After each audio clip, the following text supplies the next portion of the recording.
2011년 3월 15일부터 시리아의 반정부 시위가 시작되자 시리아 정부는 시위를 진압하기 위해 군대를 동원하였고, 군인들은 시위대에 실탄을 발포하고 무자비한 강경 진압을 단행합니다.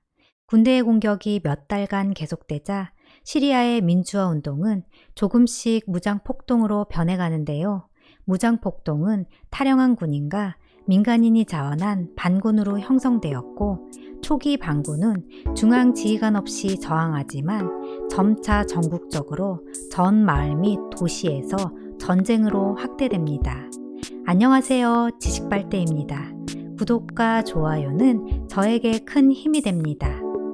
2012년 초 정부군은 요르단과 레바논, 터키 국경을 통해 침투하는 반정부 세력과의 전투를 계속하지만 만여 명 이상의 사상자가 발생하고, 수도 다마스쿠스는 반정부 세력에 의해 포위되는 상황이 벌어지면서 사실상 국제사회에서는 아사드 정권의 몰락이 가까워졌음을 인정하게 됩니다. 더군다나 반군으로 탈주하는 정부군 병력도 상당히 많아졌고, 심지어 아사드 정권의 현직 국무총리도 반군에게 귀순하게 됩니다.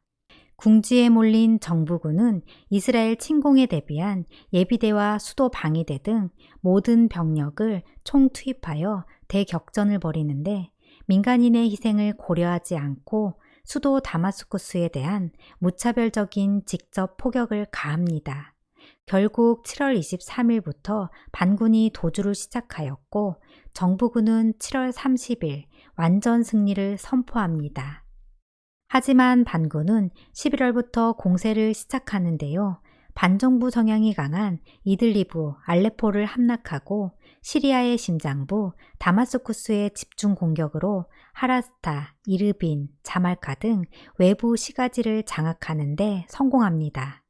이 전국적인 대공세는 2013년 3월까지 계속되어 현재 IS의 수도인 라카를 함락하고 요르단 국경지대 25km를 진격함으로써 반군은 시리아 내전에서 광대한 점령지를 얻는 데 성공합니다.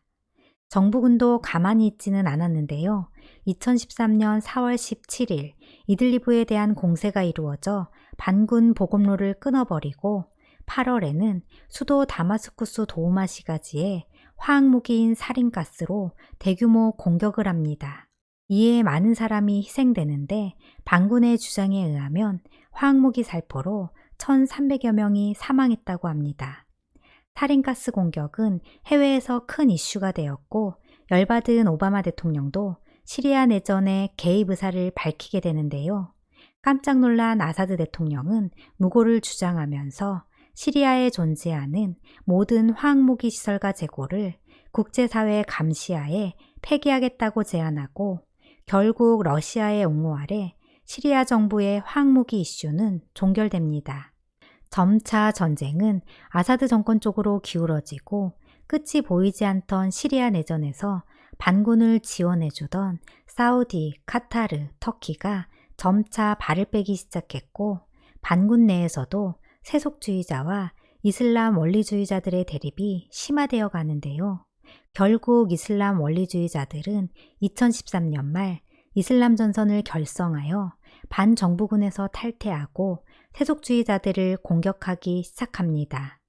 옆에서 기회만 보고 있던 IS는 시리아 정부군과 반군이 서로 피터지게 싸우는 혼란을 틈타 시리아 북쪽을 침략합니다. 시리아 북쪽은 알-누스라 전선의 근거지, 알-누스라 전선은 생각지도 못한 IS의 공격으로 멘붕에 빠지게 되고, 이쪽에서는 정부군, 저쪽에서는 IS, 양쪽에서 두들겨 맞는 상황이 됩니다. 결국 2013년 9월 IS가 반정부군의 영토인 아자즈 지역을 비롯한 여러 영토를 점령함으로써 시리아 내전은 정부군, 자유시리아군, 이슬람 전선, 알-누스라 전선, IS 사이에 광범위한 내전이 번지게 됩니다. 그리고 반군끼리 치고받고 싸우는 황당한 상황이 계속 이어지자 반군을 지원하던 여러 나라들이 전쟁에서 조금씩 발을 빼기 시작하면서 아사드 대통령은 내전을 2014년 중으로 끝낼 수 있다는 자신감을 나타내기도 합니다. 2014년에 들어 IS와 반군이 라카와 알레포를 두고 피터지게 싸우는 동안 정부군은 레바논 국경지대를 장악하면서 반군의 보급로를 차단하고 IS는 이라크 제2의 도시 모술을 점령하여 거액의 금괴를 얻게 되는데요. 이를 통해 급격한 성장을 이루게 되고 심지어 그 돈으로 반군의 간부와 병력마저 흡수하게 되면서 반군은 모든 전투에서 패하게 됩니다. 그리고 7월에는 정부군의 돈줄인 사헤르 가스 유전지대를 장악하게 됩니다. 2014년 9월까지의 기간 동안 시리아 동부 사막지대와 알레포주 북부 지역, 홈스와 하마주 일부와 남부 다라주에 이르기까지 전부 IS에 넘어갔으며 내전에 제4세력에 불과했던 IS는 시리아 정부는 물론 이라크 정부까지 압도하는 강대한 세력으로 성장하면서 시리아 반군들에게도 엄청난 피해를 안겨주게 됩니다. 미국은 2013년 후반부터 아사드 정권과 이슬람 국단주의 반군의 확장을 막기 위해 반군에게 무기를 제공하면서 시리아 내전에 새로운 스폰서가 되어 왔었는데 IS라면 이를 갈던 미국은 드디어 2014년 9월부터 IS를 공격하기 시작합니다. IS가 확장을 거듭하면서 정부군과 반군은 수세에 몰리자 자유시리아군, 이슬람전선, 알-누스라 전선으로 나눠졌던 반군이 연합체를 구성하고 연합한 반군이 먼저 이들리브를 점령하면서 정부군은 이들리브 남부로 철수합니다. IS의 확장과 반군의 연합으로 수세에 몰린 정부군은 전세를 역전하기 위해 예비부대를 총동원하여 이들리브 수복작전에 돌입하였으나 이들리브에서 대패함으로써 정부군은 대량 탈영과 소모를 감당하지 못하고 점차 공세 능력을 상실하게 됩니다. 거기에 2014년 5월 13일부터 시작된 IS의 팔미라 공세에 대규모의 영토를 내주면서 13일 만에 참패하게 됩니다. 결국 바샤르 대통령은 러시아 푸틴 대통령에게 공식적으로 참전을 요청하고 푸틴은 이를 승인하면서 2015년 9월 30일부터 러시아군이 시리아에서 작전에 들어갑니다. 또한 이란도 시리아의 혁명 수비대 파병을 감행함으로써 시리아의 지상군 손실분이 보충되어 본격적인 반격에 돌입하면서 시리아 내전은 새로운 국면을 맞이하게 됩니다.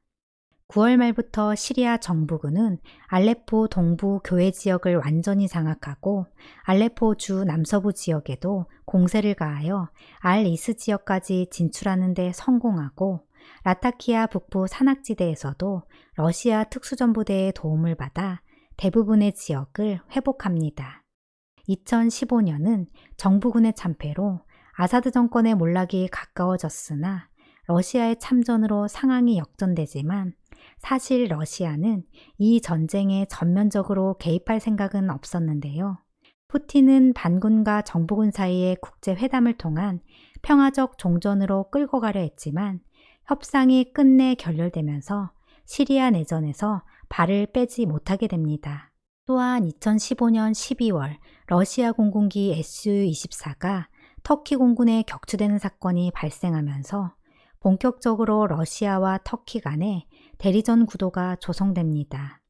한편 쿠르드족은 아사드에 반대하는 활동을 했지만 반군이 쿠르드족에 대한 심한 차별과 반감을 드러내자 쿠르드족은 점진적으로 시리아 정부와 협력을 강화해 나갑니다. IS는 2016년 1월부터 정부군을 상대로 공세를 가하지만 러시아의 항공 지원으로 인해 큰 성과를 거두지는 못합니다. 그리고 바샤르의 반격이 시작되는데요.